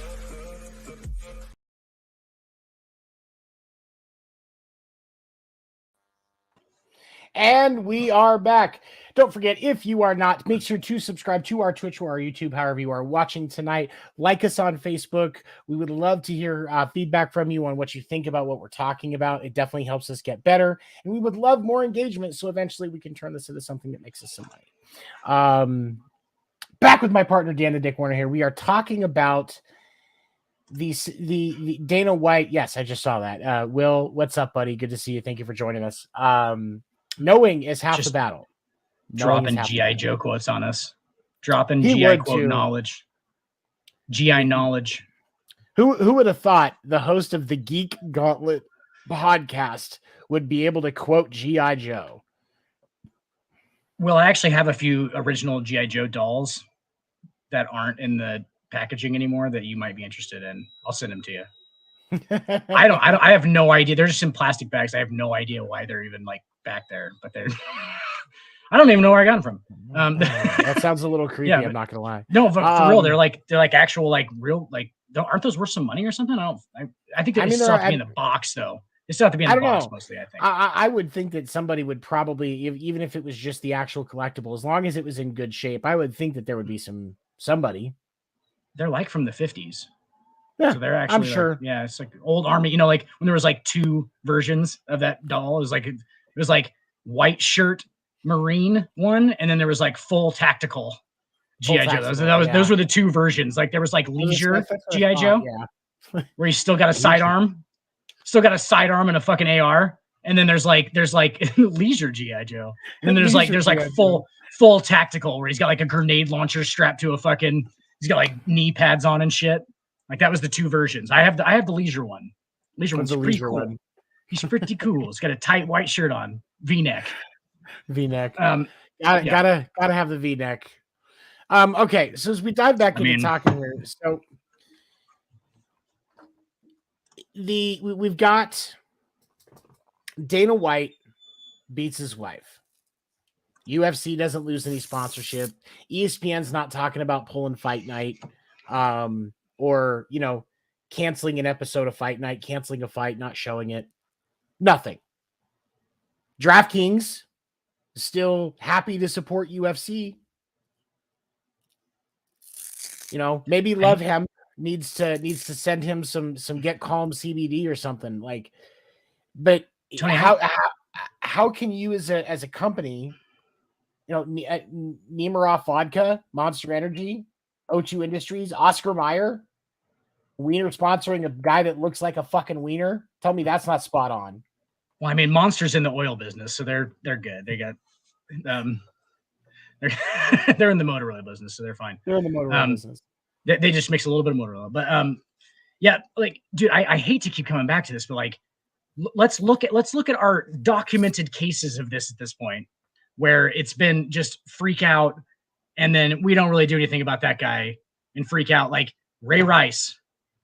I know that there's other factors going on here. I know there's other cultural factors other than just that Ray Rice is black or that Kyrie Irving is black. But it seems like statistically this keeps happening where it's there is a lot of the black dudes are getting absolutely fucking persecuted for this shit. And then as long as you have enough money and you're a white guy, for some reason, almost because it's been happening for so long and it's so part of the norm at this point, it's fucked up. But it is kind of part of what I don't know. It seems like that's what older rich guys, white guys It's do. I don't. well, I like I said earlier, that's the I thing. don't think it's all rich white guys, but And I think the problem with it is, and I think this is what the struggle and my query, if you will, big word, my word of the day, query, not a slight against homosexuals. My query is, and I think and okay, so what Will's asking, do you guys think domestic abuse really isn't considered serious? And I think that's the serious. thing is there are, cancel culture, if you will speak out about anti-Semitism, which is great. Anti-Semitism is bad. I think we can all agree on that. Anti-Semitism is bad. But Will hasn't been listening for very long, clearly, Tony. Right. But the domestic abuse, it's okay. Like let's look at this. But like I can understand you're saying like a lot of evidence suggests this, but let's look at this. And I had this thought earlier today in comparison, and it makes things interesting because we look at Tone. I'm getting the question differently than you are. Hold on. I'm sorry. I'm getting the yeah. Go ahead. I'm going to compare something else to you that have actual similar he just realms, but different sports, and a white guy and a black guy. Trevor Bauer versus Deshaun Watson. Different. Obviously different because case. Deshaun Watson has 26 accusations of sexual harassment, sexual assault, sexually inappropriate behavior with massage therapists. Loses about 1.5 to 2 years of playtime because of accusations that there are some that claim are or should be or are false, but he has these accusations. Doesn't get indicted, loses almost 2 years of playtime, bunch of money. Trevor Bauer, pitcher, now former pitcher for the Dodgers, decides or gets accused by 2 separate women of domestic violence. We'll call domestic violence sexually deviant behavior. He was too kinky. Was he? I mean, and he loses out. He misses. The grand total for his suspension is 144 games that he is suspended. His team fires him essentially because that's what the Dodgers did. They fired him and justified it by saying that they don't, that basically because of his sexually deviant behavior. But Julio Urias, who is neither white nor black, he's Hispanic. There is video of him beating his wife. And he is a starting player for the Dodgers. He did not lose his job. Hell, his suspension wasn't even that long. So where's the fucking consistency? That's my question. See, I would like to get clarity on Will's question because the way that I took it was that he was actually asking if we thought it wasn't serious per our conversation so far. Does that make sense? Like, so he really was only hearing the last little bit of it. Right. And to answer your question, Will, no, I do not think it's considered as serious as other things are and should be. Right. But he's, I think I took it as he was actually asking us. I know that he knows us as people and knows that we're not okay with domestic abuse. That's right. But that was like how I was taking it originally. But I see where you're going with it and I like it. And that's actually the route that should be taken. It seems like the weird stuff. Like that's what I'm talking about with the status quo shit, dude. I feel like this has been going on for so long. This is one of the oldest practices. Like men beating their wives is one of the oldest practices of all time, unfortunately, right? It really is. Right. It's like the oldest fucking thing in the book that's like bad. Like you're a piece of shit if you do this. It's so common in patriarchal societies. Yes.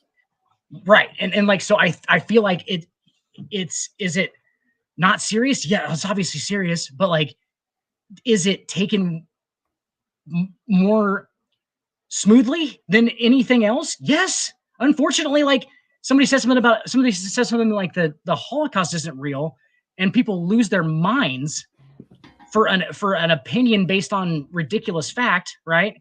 But you can go out and physically harm your spouse, and for some reason, this is, I mean, just like alcohol in society. It's like alcohol in society and weed. It's like alcohol is legal and nobody really says anything about it. But Right. you know, people who smoke weed have to like beat around the bush about it and shit. Like, oh man, you smoke weed? Like, and it's like, why are we doing this? Like, it's not like if weed was legal in a legal sense, everyone would just be talking about it. There'd be fucking ads on the TV every fucking three ads would be a fucking weed ad for some different strain of weed, right? And like it would just be normalized. So like how much can you normalize it within society? And if you go outside of that status quo at all, if you're at all weird about anything, like if you're the sheep that kind of wanders off of the herd, then you're a fucking weirdo and you're the enemy because everybody wants everybody to be inside of the flock. You know what I'm saying? Like they want everybody to be Right. all the same, or it becomes confusing and difficult and scary. And I think that's really what's going on here. Is like this stuff happens every day in society, and because it's so normal, we just sit there and it's well that happens all the time. Well, why does it happen all the time? It Should it shouldn't happen happen all the all the time? time. Yes. Should it happen all the time? Why does it happen all the time? Do we need to maybe think a little bit further into this? Are we numb to the fact that this happens all the time? Oh, I we mean, I are. just said out loud that like people like the oldest practice ever within marriages is men beating up women. That's not an okay thing. Like that's not No. that doesn't even seem right for me to say out loud. You know what I'm saying? Like it's like not like how is that okay to me? Or that's not okay to me, but like how is that like okay for me to even be like okay with? You know what I'm saying? Like I feel like everybody's overly okay with it for some reason. But when we talk about somebody wanting to be a woman when they're biologically a man, it's a fucking huge deal. Or somebody talking about an opinion on anti-Semitism or an opinion on what actually happened during the Holocaust. It's an opinion. I mean, yes, it can spread if you're influential, but at the same time, like it's not an actual act of violence. Like you were Yep. saying, like it's not an actual act of violence. So As and here's the thing that I will say. Words are impactful. Words can hurt. Words can damage. But it is a hell of a lot easier for me to deal with the fact that I was bullied through most of my school and people said mean shit than all of the times I was assaulted, the times I was abused, the times that I was sexually assaulted. Those are that is physical damage that is happening. That is, understanding that you can look at a certain body part and it will trigger a memory. You can walk into a certain place and it triggers a memory, and you have to curl up into a fucking ball because you don't know what else to do. right because But go ahead. Here's the thing. I'll say this, and it's one You're of the fine. reasons why this Dana White situation pisses me off so much. I was called a fag and a queer and all of those other homophobic slurs for most of my childhood when I got bullied. I'm talking to the point where there was a period in my life where I legitimately wondered, do people just fucking see something that I don't? Right. Yeah. So I understand that words have an impact. They literally made me question if I was gay or maybe even bi. How crazy. Words have an impact. When you knew that it wasn't the case, but like it was almost like outside influence almost made you think it. That's how important. Yeah. Yeah. But I guarantee you that on my that I still have more of an impact by the fact that on my 5th birthday, I watched my stepfather slam my mom against a wall and put a butcher knife in the wall next to her head.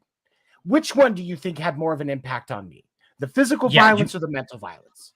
Yeah, you clearly remember that very vividly. So I would say because I can that whole scenario, even though I was only 5 years old, I can still tell you where it was, what apartment number it was, what the view was like outside the front door that he ripped open in the process, what he was wearing, what my mom was wearing, what I was wearing, where he got the knife out of, and what they were fighting over. But I can tell you that when it comes to the bullying, I remember the things that were said. But 90% of the time that I was bullied, I can't tell you exactly when and where it happened, other than it was at school. I was going to school here, so it would have been there. Where in the school? Everywhere. Like it was just a present thing. Two questions for you on that subject. I have 2 questions for you. Number one, do you think that is somehow how we are wired as human beings, that the physical is like a backup, almost like a stamp for anything that's happening emotionally at the time? Like we're still so archaic in our nature, and we're still so caveman that cavemen used to kill. Like if you watch a family of monkeys live, like if they need to punish somebody, they don't go to fucking bureaucratic fucking assembly line jail. There's like 7 of them fucking line up in a tree, and they beat the fuck out of one of them until it dies, or until it's literally fucking handy. Like they'll just handicap the motherfucker. They'll make him. They usually kill it, but like sometimes they'll just let it limp around for a little bit, and then it'll just die. Like they basically just kill because off. It gets caught by a predator or whatever. Yeah, they kill off fucking low strands. Any undesirable trait, they kill. Right. So we still have that stamped, right? So like it's connected to us emotionally. That's my first question. Like, do you think that that's because it is connected to us emotionally, the physical backup of like, okay, so we can still die, we can still get injured, we can still fucking get eaten, right? I mean, I think that so when something is done physically for anybody, doing it is a way to retain and remember it. There's physical action involved. And a lot of times once you've done something, right? Once you've done something, if you go back to it, it may take you a second to remember, but as you get through the steps, if typically be like, oh, and then I do this, and then I do this, and you might miss a step initially, but like riding a bike would be the familiar term. Exactly. Like riding a bike, right? Whereas if it's just something that is a mental thing, like words, you can remember that the War of 1812 happened, right? But you couldn't tell me what you were wearing the day you first learned about the War of 1812. Right. You couldn't tell me. Pliable. They're pliable. Right. You couldn't tell me what the textbooks was that you were reading about the War of 1812. And so I think that's the difference is because as creatures, we retain stuff better when we physically do it. That's why, when you're training for a new job, you'll have some classroom time, but a lot of it, especially as you get closer to where you're being put out on your own, they're having you do more and more and more so that you retain it better. Right. And it's and the actions of you physically are, because I mean, you could sit there and just like, if you made somebody sit completely still while trying to learn something, it would be almost confusing just to have to sit, without using your body to express things naturally. Mm-hmm. Right. I mean, I'm sitting here right now talking with my hands. I do it all the time. Like, it's like, I'm just reacting to it physically. And clearly we have like a backup that goes along with that. It's right. Like, it's physical is like steel to us, while just a memory of some kind of emotional pain is more like a rubber. It's very pliable. It's like we can just kind of change it into what we want to change it into. You know what I'm saying? Like, oh, well, they said this, but we were in this kind of situation. Whereas the physical stuff, you just remember it. Like, that's just what happened. Like, that's actually probably pretty fucking accurate to what happened too, right? Because it's almost like it just snaps you back into like a very serious life or death kind of situation. Mm-hmm. And when that happens, your memory, everything moves slower, and your memory is very like locked in. It's like slow motion video. Especially in a violent situation, when your fight or flight kicks in, your body, your mind retains stuff differently. And especially that's why, like, people that are victims of violent situations, that's why the police question them 3 times. That's why if you're ever in a high stress situation, the police get involved, they will question you right after. And then like 30 minutes later, they'll be like, okay, all right. And another officer, okay, so tell me what happened. Because inevitably there may be different things that you remember at different points. And they can use the combination of the information to actually piece together what happened. That's why they do it. Yes, there are some times where it's, for criminal situations, if they think you're the person that's guilty, they're trying to get consistent, see if there's consistency in your story and find the holes in it. But from a typical standpoint, like of just a physical violent situation where you're not the criminal, that's why they still question you so many times, is because your mind retains stuff differently. But as a physical situation versus a situation that is just emotional. When you're physically involved in a situation, your body retains stuff better, or retains stuff more permanently when you're in fight or flight mode, because there is a concern in your subconscious that you may need the information later, because like hunting or fighting, stuff like that, if you're fighting somebody and you may need to remember what they did before so you can better predict what they're doing, you're going to retain that information. And it's on your brain's utmost important list. Like Mm-hmm. that, because obviously that's life or death. Like there is no more brain, there is no more any of you if this doesn't happen, right? So it's going to obviously push that to and to our point, like with the cops interviewing people, if you ever notice, the first thing that they say is almost every single situation where they felt in danger for their life. If it's one of those kind of situations where they felt like they could have died, is almost what they immediately fucking recall off the top, right? Because that's the only parts they remember, because those were the ones where it was very important for them to remember, right? That's basically what we're saying. And so like that's almost all of those interviews is like, oh well, he was trying to flee the scene and he almost hit me with the car. Life or death. They felt like they could have been killed at that point. So that's immediately what sticks out. So boom, like, man, I could have fucking died. And then it comes back to like, oh well, that's what happened before this. He walked out of whatever. Right. So like that's the most important stuff, and that's what stamps it in, because we got to keep this thing going to keep this thing going, and this thing knows that, and this thing runs everything else. So that's basically like this thing runs everything else. So it knows that you got to keep this part, okay. And like that's why it's gonna push that shit to the top of the line, and that's why physical violence is like it is. And Will, you didn't hear it earlier. I think we actually called like beating your wife up like the epitome of like old school evil, basically. Like it's like the villainous staple in any, like, to make somebody a real piece of shit. If you beat your wife on a regular basis, or even at all, How often when you think about movies, and I think this is one of the reasons why we're so much more numb to domestic violence, is when you think about movies so often, especially in like action movies, spy movies, and thrillers, the bad guy, if it's a bad guy, one of the most common tropes is that they're an abusive husband. Yep. Like it's so common in our lives that it's one of the easiest ways for somebody to be portrayed as a villain. This guy hits his woman. This guy is mean to his woman. This guy harms his woman. That's just such a common villain trope as a character trait. And fundamentally, it comes down to the fact that they are intentionally picking on something and beating something down that is lesser than they are. So like they know that this thing cannot harm them, and they are still being malicious to it intentionally, backing it into a corner, beating something that's down, like beating a wounded animal. That kind of stuff is like, you're not supposed to. I think that it was Freud who said that you're not, like, normal human beings are not adept to actually beating something that is already broken. So like most human beings can't sit there and, like, if there's somebody injured in a corner and like they're really injured, that they can't just keep beating on them. That's not something that they walk away from the situation, right? And that's why it makes it so evil, intrinsic, is that they are continuing to do that to something weaker than they are, or something helpless, basically. And that's basically what that's like one of the main tropes of evil, and historically, is that if you pick on something that's lesser than you are, clearly, and do it intentionally and do it with malice, because that's all it has to be at that point. You know what I'm saying? Like you just want to hurt something. You just want to kill something. You just want to hurt something. And that's where, that's the kind of the basis of it's domestic violence. Because is Dana White's wife ever going to ever be able to fucking beat him up? Ever. Right. In the history of her life, is she ever going to be able to? Probably not.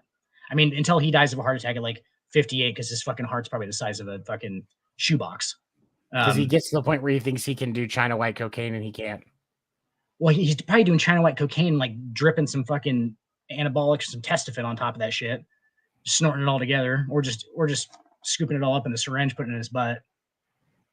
That'd be a hell of a high, huh, Tony? We should try that next time we get together. No. Let's do some blue magic. Put some blue magic in there. So then we'll get some good cocaine. Then we'll just start a cycle. No. Start doing some bench press reps in the garage. You don't want to do karate in the garage? I mean, karate in the garage is one thing, but drugs and lifting weights in the garage just sounds horrible. Bro, so much fun. Right before the show, that's what I was doing. I pump a little bit, I get it going, line of Coke, some more pump. No, I don't own weights. I'm kidding. I don't do that. I've never been a fan of working out. Have you ever liked working out? Like, have you ever legitimately liked it? Actually, there was a little while when I was it was like 1920. I had a guy that I was friends with. Like, we'd go to work during the day. Like, I either like we stayed at each other's places a lot, and he and I like, and then when we weren't working, like he was the one that got me, like, I was on supplements. I was actually probably in the best shape of my life at that point because he and I were working out so much. That was the closest I was ever to having abs. And then I met Martha and it all went downhill.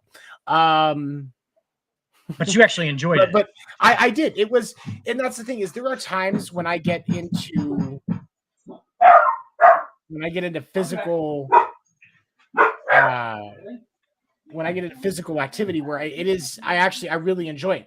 I used to do this thing called it's called the Adrian Empire. It's kind of like SCA, it's LARPing and stuff like that. But the group, it was we used live steel and we actually beat the shit out of each other in medieval armor. And so I'm wearing 100 pounds of armor, carrying a blade and a shield and fighting people. And like the blades were dulled and there was a safety on the tip and stuff like that. So we didn't actually hurt anybody as far as like piercing skin, but we beat the shit out of each other. And that was, I had a lot of problem with anger at that point in my life. And that was one of my ways where I got out, because there was every week on Wednesday nights, we would meet at a local park, set up our fighting arena, and we just beat the shit out of each other for 2 hours. And that was the most amazing thing in the world. I slept like a baby every time. I was going to say, and afterwards you felt great. Mm-hmm. Yeah, I mean that's all that football ever was to me. It was like I didn't like ever love playing. It's like it was just it's a good release. It's fun for one, right? Yeah. But you have to play it at a higher level. You obviously have to love a game, and that's what we talk about all the time. It's like absolutely, Kyrie Irving doesn't love basketball. Like you have to do it as a living eventually. Like this isn't a game anymore. It turns from a game into an actual like job for a lot of these guys, and it's like becomes it burns them out on it. I think that I do think that Kyrie likes basketball. He doesn't love basketball. He likes basketball, but he doesn't love professional basketball. There are plenty of other things he would rather be doing, but the game that he plays professionally is a means to an end for him.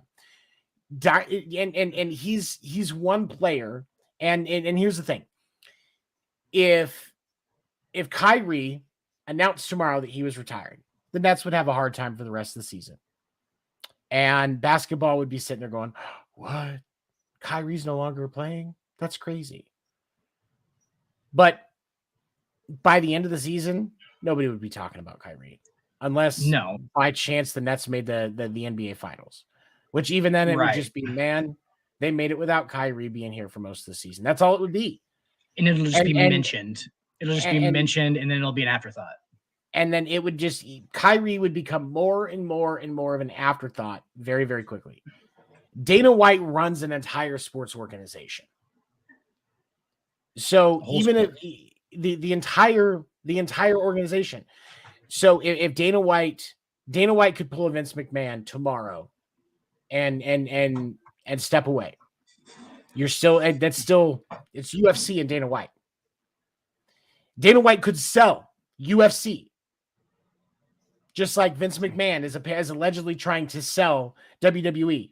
Anybody that's watched WWE for any length of time outside of the last 6 months, when you think of WWE, Vince McMahon is the first thing you think of. Yeah, that's the level that he is at. Well, I think Rikishi. I'm just kidding.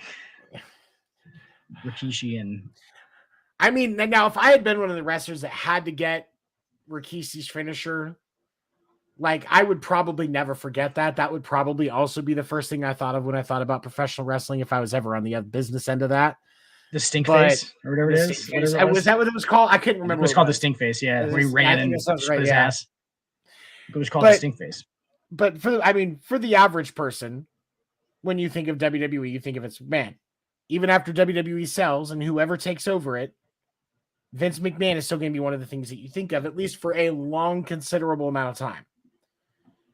But UFC is Dana White.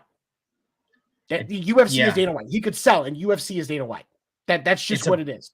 There's a hell of a lot more of an impact on Dana White's actions and his exposure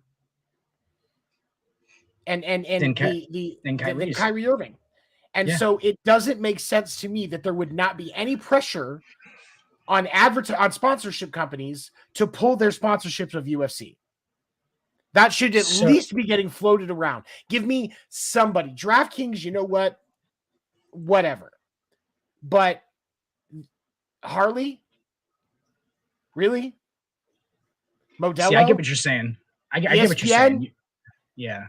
ESPN's owned by Disney. That's supposed to be the family network. Where is your opposition? Where is your condemnation of Dana White? Where is it? Right. I think you're proving a point here that you're not really trying to prove, and that is that it isn't about what position you are in your particular organization, if you have sway or not, because obviously these two guys obviously have some kind of, they have some kind of sway in their respective. Kyrie has an impact, but Dana White has total control. There's so much more to his. Right. I think that it's about the action at this point, and that's what I think is ridiculous about it, and that's what I think we've been trying to say kind of the whole time is like, I think it's more about the action. I don't think it's about the actual stature of the person who's doing it. I think it's more about the action that they're doing to most people. Does that make sense? And for it to be like, it's confusing that would be the more heinous one. Just suggesting something that is obviously a misguided opinion over physically backing up a misguided opinion. Like a very misguided personality trait physically and beating somebody up. Your wife. Mm-hmm. That right? I mean, that seems like that the action would, like, I feel like I'm unproving my point now, but like, because that you would seem like the action would be the actual issue. Like, what are they doing? Like, not their stature. What are they doing? Dana White, obviously, yeah, he's the Vince McMahon of UFC for sure. That's what it is. And look at this. Like, Vince McMahon was basically for a while pushed out. Now he's back. Apparently he's trying to sell. He's forcing his way in. As soon as he comes back, Stephanie walks away, which I think is an interesting piece to this.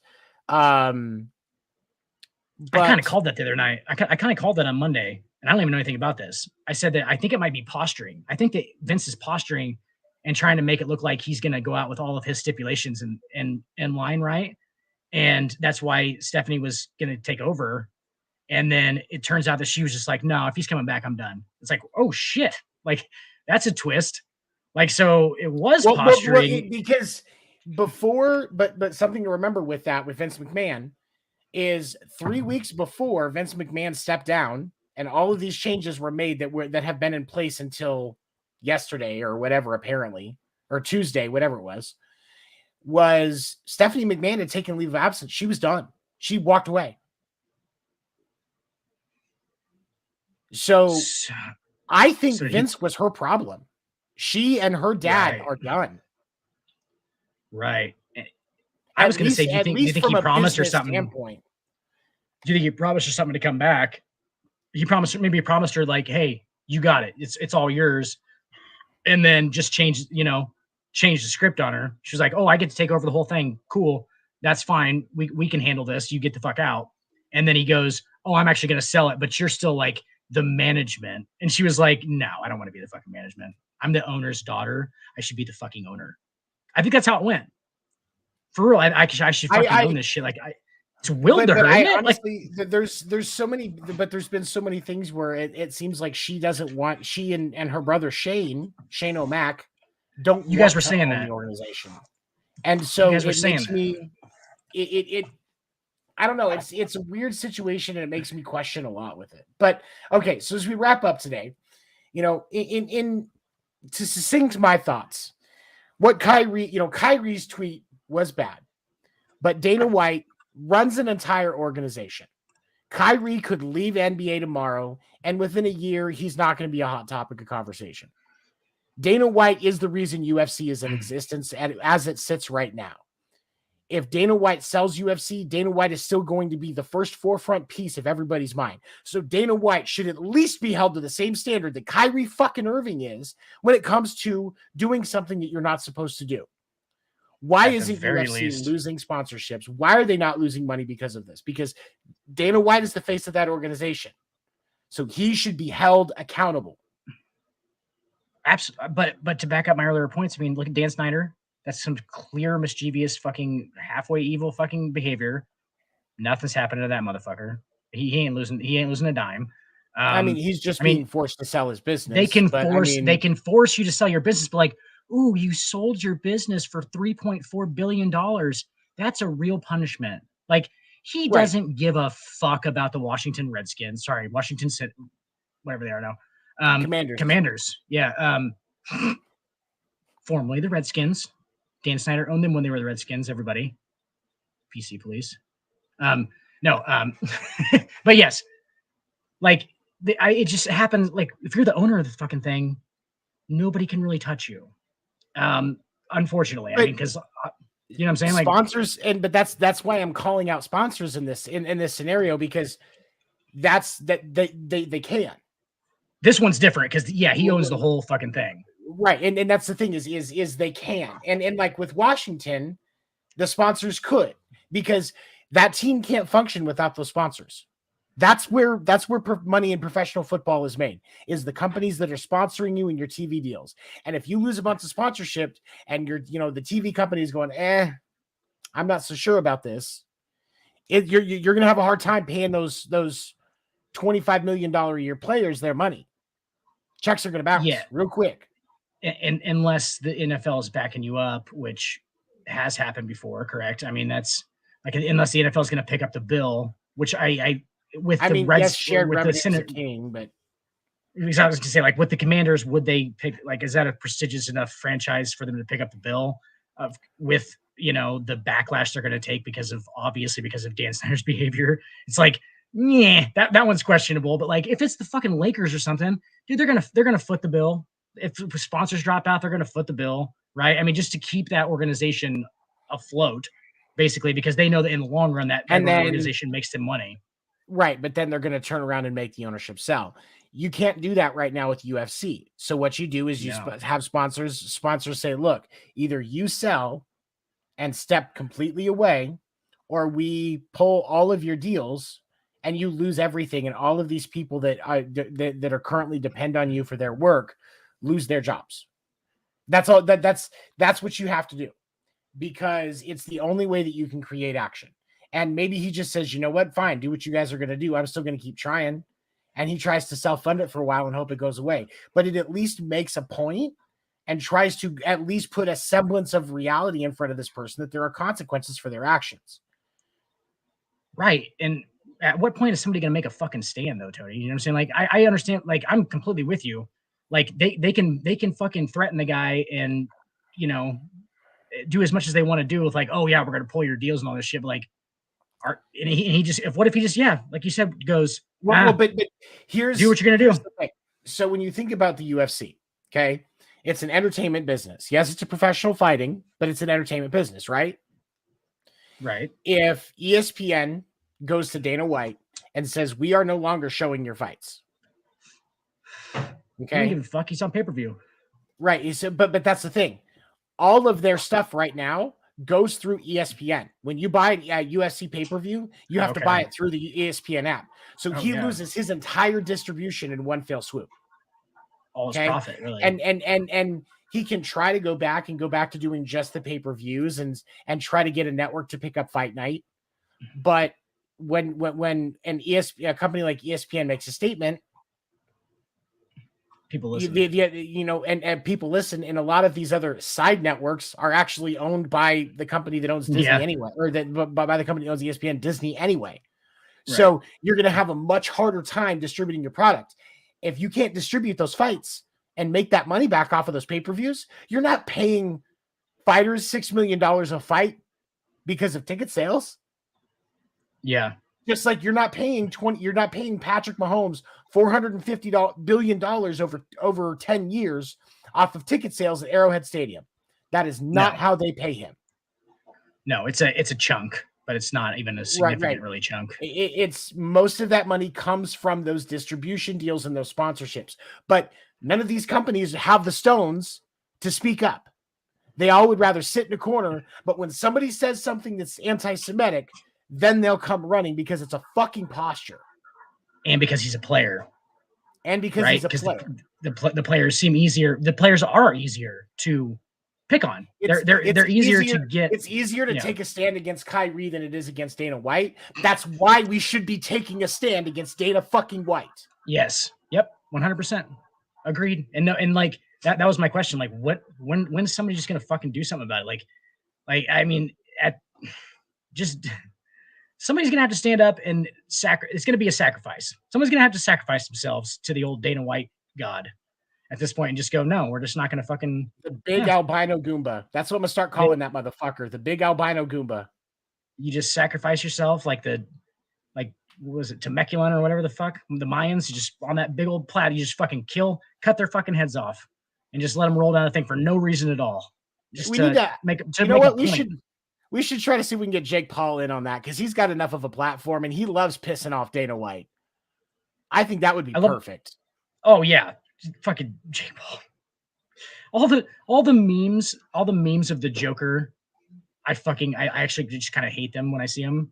My favorite Joker quote of all time in The Dark Knight. He says, "It's not about the money; it's about making a statement." That's the whole thing to him. Mm-hmm. Is like he just wants to make a point. And like there's a point to everything. There's a fucking idea behind it. Is the actual idea of that quote. And I love it so much because that's my favorite one.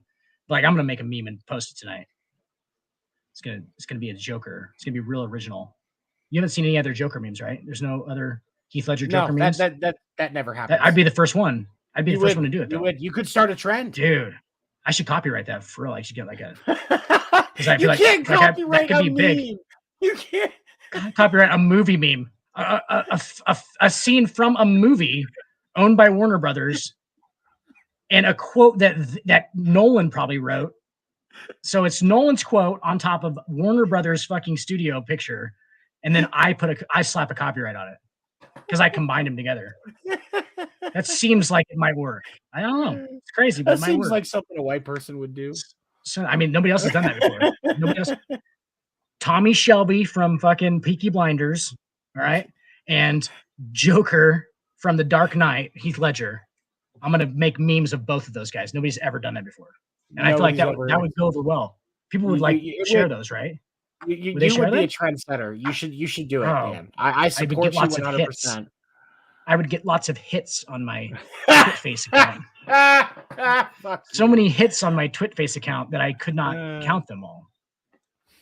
I get like 100 hits, bro. I'd be famous.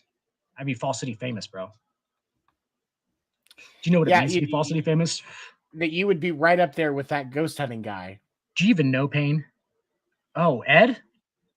McTaggart Paranormal Investigations, everybody. Check them out.